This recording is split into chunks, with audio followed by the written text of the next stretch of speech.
Hello everyone, আসসালামু আলাইকুম। আশা করছি সবাই ভালো আছেন, আমিও ভালো আছি আলহামদুলিল্লাহ। আজকে আপনাদের সাথে শেয়ার করব মাত্র হাফ অ্যান আওয়ারের মধ্যে অনেক ইজিভাবে কিভাবে আপনারা এত সফট এবং সুন্দরভাবে একটা পুডিং রেসিপি করতে পারেন এত সহজেই, সেটা আপনাদের সাথে আজকে শেয়ার করব। তো দেখতে থাকুন। তো এখানে আমি প্রথমেই নিয়ে নিলাম 1/4 কাপ চিনি, এটা ক্যারামেল করে নেওয়ার জন্য। এই পুডিং রেসিপিটা দেখে আপনারা যারা বানাতে পারেন না কখনো পুডিং, তারাও বানিয়ে ফেলতে পারবেন কিন্তু। তো ক্যারামেলটাকে আমি প্রথমে নাড়াচাড়া করব না, চুলায় আগে বসিয়ে যখন একটু গলে গলে আসবে তখনই নাড়াচাড়া করে দিচ্ছি। এবং এত সহজভাবেই পুডিংটা করে দেখাবো যে কোনো ঘুটাঘুটি করতে হবে না, হুইস্ক দিয়ে এত নাড়াচাড়া করতে হবে না, কিচ্ছু করতে হবে না। দেখতে থাকুন, দেখেই বুঝতে পারবেন এবং দেখে মনে হবে যে এত ইজি, এত সহজ, এক্ষুনি চলে যাই বানাতে। আমি আমি যে বিশ্বাস করি যে আপনারা এই রেসিপিটা যদি দেখেন আপনাদের এখনই বানিয়ে ফেলতে ইচ্ছা করবে, ট্রাই করতে ইচ্ছা করবে এই রেসিপিটা, পুডিং রেসিপিটা। তো এই যে আমি ক্যারামেলটা হয়ে গিয়েছে ঢেলে দিলাম একটা মোল্ডে। এখন মোল্ডটাকে ঘুরিয়ে ঘুরিয়ে পুরো মোল্ডটার মধ্যে আমি ক্যারামেলটাকে ছড়িয়ে দিব।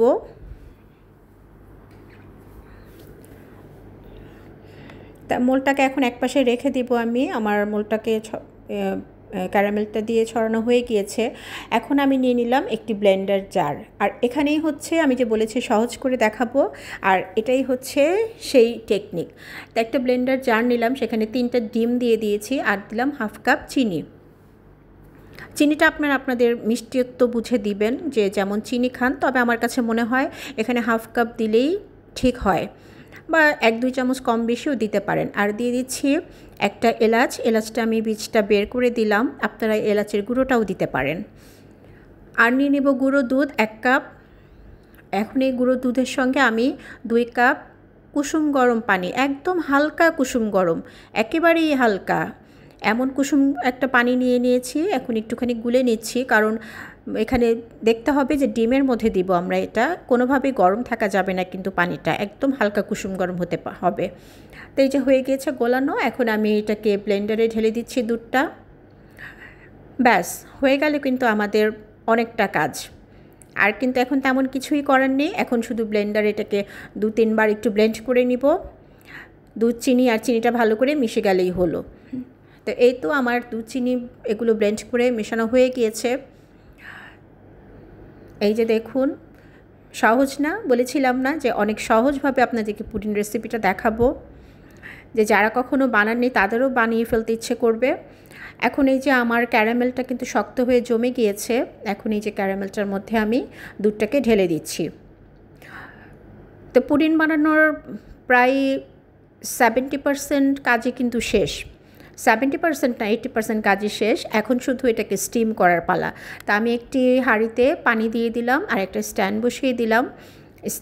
পানিটা এমনভাবে দিতে হবে যেন এই মোল্ডটার হাফ পর্যন্ত পানি থাকে, বেশি পানি যেন না হয়। বেশি হলে কিন্তু মোল্ডের ভিতরে পানিটা ঢুকে পুডিংটা নষ্ট হয়ে যেতে পারে, সেটা কিন্তু খেয়াল রাখতে হবে।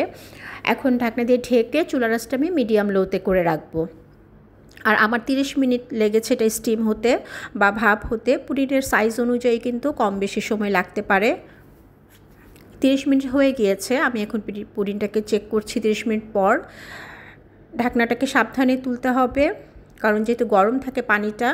তো এখন আমি একটা স্টিলের কাঠি নিয়েছি, আপনারা এটা টুথপিক দিয়েও দেখতে পারেন। এই যে আমার পুডিংটা হয়ে গিয়েছে, কাঠিটা পরিষ্কার এসেছে। এই পুডিংটাকে আমি নর্মাল টেবিলে রেখে বা ফ্যানের বাতাসে রেখে ঠান্ডা করে, তারপর ঠান্ডা হয়ে গেলে আমি নর্মাল ফ্রিজে রেখেছিলাম 1 ঘন্টা। আপনারা 1 ঘন্টা বা 2 ঘন্টাও রেখে দিতে পারেন। এখন এটাকে মোল্ড আউট করে দেখাচ্ছি। দেখুন, পুডিংটা দেখেই কিন্তু বোঝা যাচ্ছে খুব সুন্দর করে পুডিংটা জমে গিয়েছে। আর দেখতেও সুন্দর হয়েছিল, মাশাআল্লাহ খেতেও কিন্তু অনেক মজা হয়েছিল এবং স্মুথ হয়েছিল। এবং পুডিংটাকে কিন্তু আমি ছেঁকে নিয়েছিলাম, দুধটাকে যখন দিয়েছি ওটা দেখাতে ভুলে গিয়েছিলাম। আর এই যে উপরে কালো কালো এগুলো এলাচের সেই দানাগুলো, কিন্তু অন্য কিছু না।